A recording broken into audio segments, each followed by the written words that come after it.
Joining us now is who I am pushing very hard to become leader, Senate Majority Leader, and is the great senator from Florida. First of all, Senator, congratulations on your triumphant victory, despite them spending a lot of money against you, and congratulations to America. Senator Scott welcomes the program.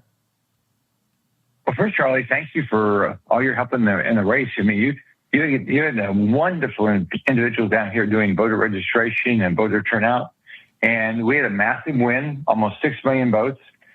We got the vote out, and you guys are a big part of it. We beat our opponent by 1.4 million votes.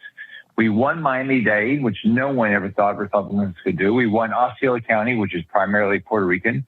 We won the county with Tampa's in, the county that St. Petersburg's in, the county that Jacksonville's in. I mean, this was a massive win because it was a complete rejection of all the things the Democrats have been pushing. So, but thank you for your team down here that did a great job.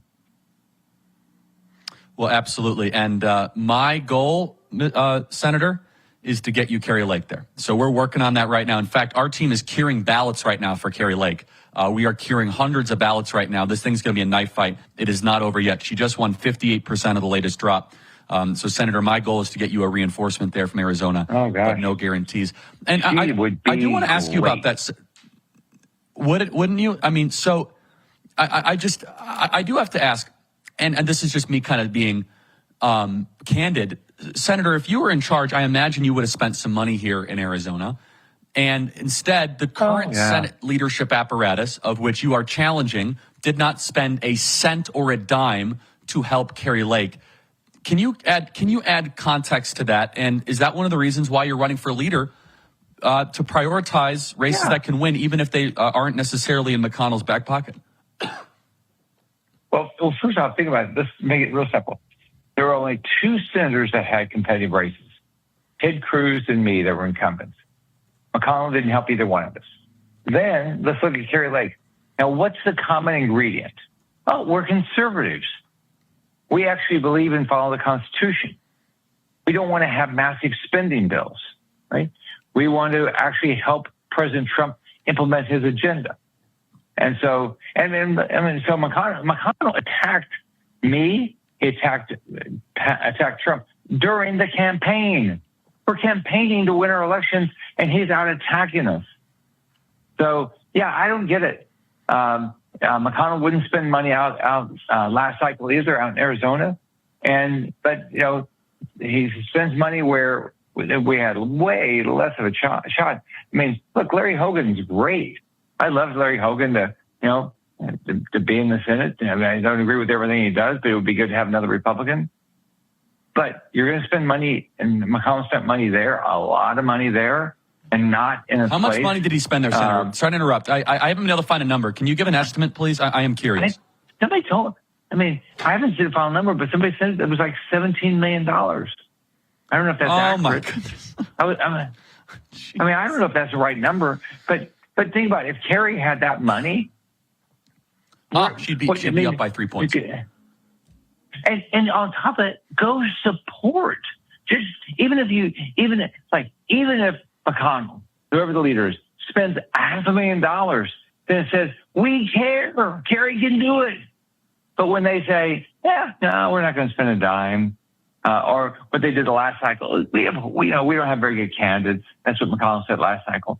How is that going to help us get a majority? What's the most important thing? Get a majority so we can govern, right?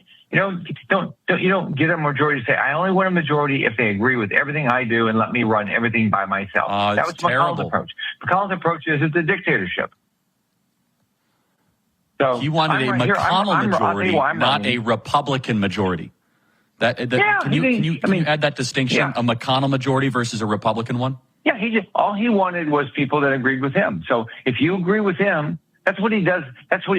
He lords over donor money. It is not his money. He didn't go make this money by building a company and says, now I get to spend my money. No, he's raising donor money that's supposed to elect Republicans and say, oh, I'm only going to elect Republicans that are going to vote for me or my handpicked candidate to be the majority leader. That's it. I'm not nobody else. Everybody else, if you can lose, I don't really care because I'd rather be in the minority. So I mean, this is crazy. I'm running because guess what? I want a majority. I want to implement Republican ideas. I want to implement Donald Trump's ideas. I want to make sure everybody feels like, hey, you're a part of it. You won your Senate race. You get a vote up here. I don't know, McConnell. McConnell comes in. He says, this is what we're doing. And if you disagree with me, guess what? You probably won't get any campaign money next time. And so I mean, it's not good for us. It's not good for the country. Let's get somebody that actually knows. Say, I want a majority. I want to be able to govern. You don't get to govern if you're not a majority. All you do is get to stop things, unless you vote with the Democrats, which is what he's done a lot too. You look at the omnibus bills he passed under Biden. You look at the CHIPS Act, which he passed under Biden. You look at all these bills he passed under Biden. It was all the Democrats in the Senate and 11 to 17 Republicans. So we will hit $36 trillion for the debt, I think, this month. I think when McConnell got up here, it was 5. So you think inflation is going away when we keep spending 40% more than we take in? Unlikely.